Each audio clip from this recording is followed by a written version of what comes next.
పుష్కలంగా న్యూట్రియన్స్ పుష్కలంగా అవి ఎక్కువ సంఖ్యలో పెరగడం అనేది జరగదు. అందువలన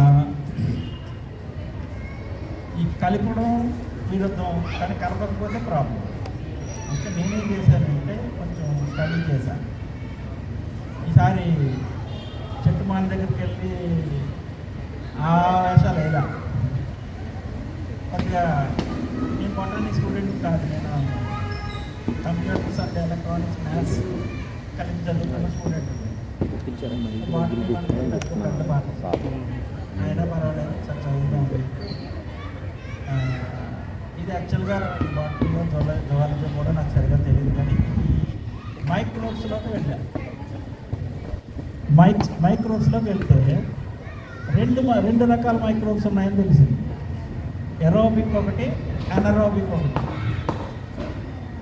ఎరోబిక్ వీళ్ళు వాడేది ఎరోబిక్ కదా, కలుపుతున్నారంటే ఎరోబిక్. నేను ఎందుకు ఎనరోబిక్ని జాబ్లో పెట్టకూడదని ఆలోచించాను. అక్కడ స్టార్ట్ అయింది.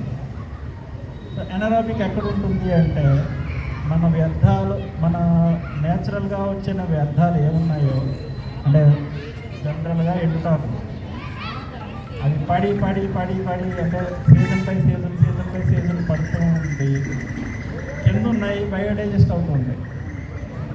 అవి ఖచ్చితంగా వీటి వల్లనే అని తెలుసుకున్నాం, ఎనరోబిక్ బ్యాక్టీరియా వల్లనే. సో చెట్ల కింద ఉన్న అడవి మట్టి, దాన్ని ఇంగ్లీష్లో లీఫ్ మోల్డ్ అంటారు.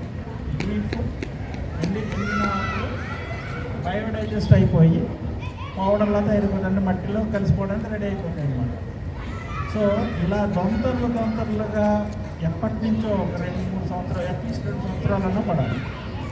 అలాగే ఎప్పటి నుంచి ఎన్ని సంవత్సరాల ముందు నుంచి పడుతూ ఉంటే డిస్టర్బ్ చేయకుండా ఉన్నాము, అక్కడికి వెళ్ళి పైలేని పక్కకు తీసుకుంటే మీకు ఏ పలుగు పార ఏం అక్కర్లే, చేతితో తీస్తే ఈజీగా వచ్చేస్తుంది. ఒక 6 ఇంచెస్ వరకు భూమిలోకి మట్టి మీరు తీసుకోవచ్చు, అంత గుల్లగా ఉంటుంది ఆ మైక్రోబ్స్ వల్ల. అది ఒక్కటి కలెక్షన్ చేసుకోవాలంటే ఈజీ వే ఏంటంటే మనకు పార్కుల్లో ఈ కేరళ ఉంటాడు కదా, ప్లాంట్స్ కేరళ పార్క్ చూసుకునే వాళ్ళు ఉంటారు కదా, తోటమాలి. కొంతమంది తెలివిగా తీసుకెళ్ళి అంట పెట్టేస్తారు అనుకో, ఒప్పోళ్ళ వాళ్ళు ఎన్విరాన్మెంట్ పొల్యూషన్ కంట్రిబ్యూటర్స్ వాళ్ళు పొల్యూషన్. కానీ కొంతమంది తెలుసో తెలియక ఏం చేస్తారంటే తీసుకెళ్ళి ఒక కుక్క వేస్తూ ఉంటారు. అది రెగ్యులర్ ప్రాక్టీస్. అది కనుక 2-3 సంవత్సరాల క్రితం నుంచి వాళ్ళు ఆ ప్రాక్టీస్ చేస్తూ ఉంటే అదే మనకు పండాలి. మనకు టీ డబ్బులు ఇస్తే చక్కగా ఒక బ్యాగ్ ఇస్తే అందులో తీసిస్తారు, మనం చెప్పాలి. నేను ఒక వీడియో చేస్తున్నాను, ఆ వీడియో ఒక్కసారి వాళ్ళకి చూపిస్తే చాలు, నాకు ఇలాంటి మట్టి కావాలి, ఎక్కడ దొరుకుతుంది అని అడగండి, అంతే. మీరు ఏం మాట్లాడదు, బ్రహ్మాండంగా ఉందమ్మా మన దగ్గర అంటాడు. వాడు అంటి పెట్టేవాడు కాకపోతే, అగ్గిపుల్లతోటి అంటి పెట్టేవాడు కాకపోతే, ఒక చోట కనుక స్టిమ్యులేట్ చేసి ఒక కుప్పగా వేసేవాడు అయితే మాత్రం ఖచ్చితంగా అతనికి మన వీడియో చూపిస్తే ఖచ్చితంగా ఇచ్చేస్తాడు. అలాగే మీకు హెల్ప్ చేసే ఎవరికైనా సరే ఆ వీడియో చూపిస్తే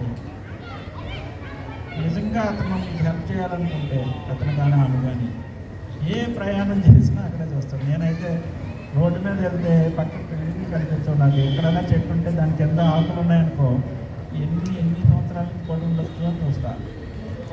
అందాజుగా అంటే అప్పుడప్పుడు కొంతమందికి ఆ ఏరియాలో ఫోన్ చేసి పని చెప్తాయి, ఇక్కడ ఉన్నది ఎప్పుడు చూసుకోండి అని.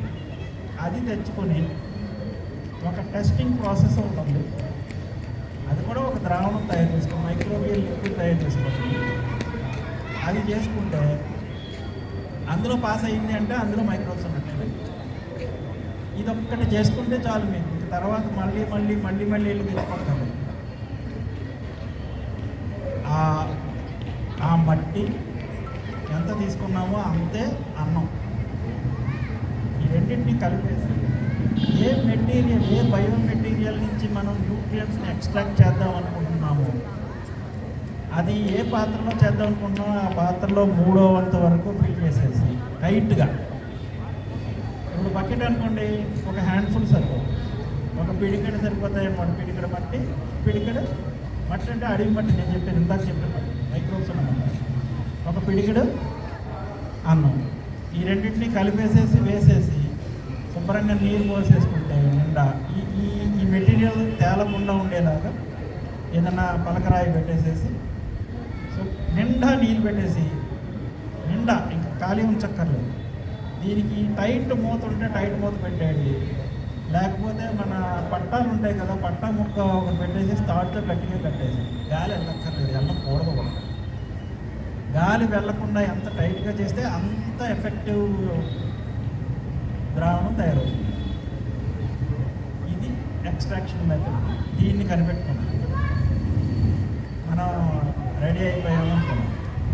ఇంకా అక్కడి నుంచి చాలా చాలా రకాల లిస్ట్ చెప్తే ఇలా చేస్తారా అనుకుంటారు.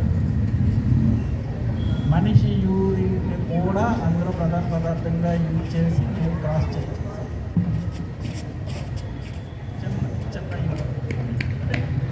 చెప్పలేం. మనకి ఉపయోగపడితే తప్పేము.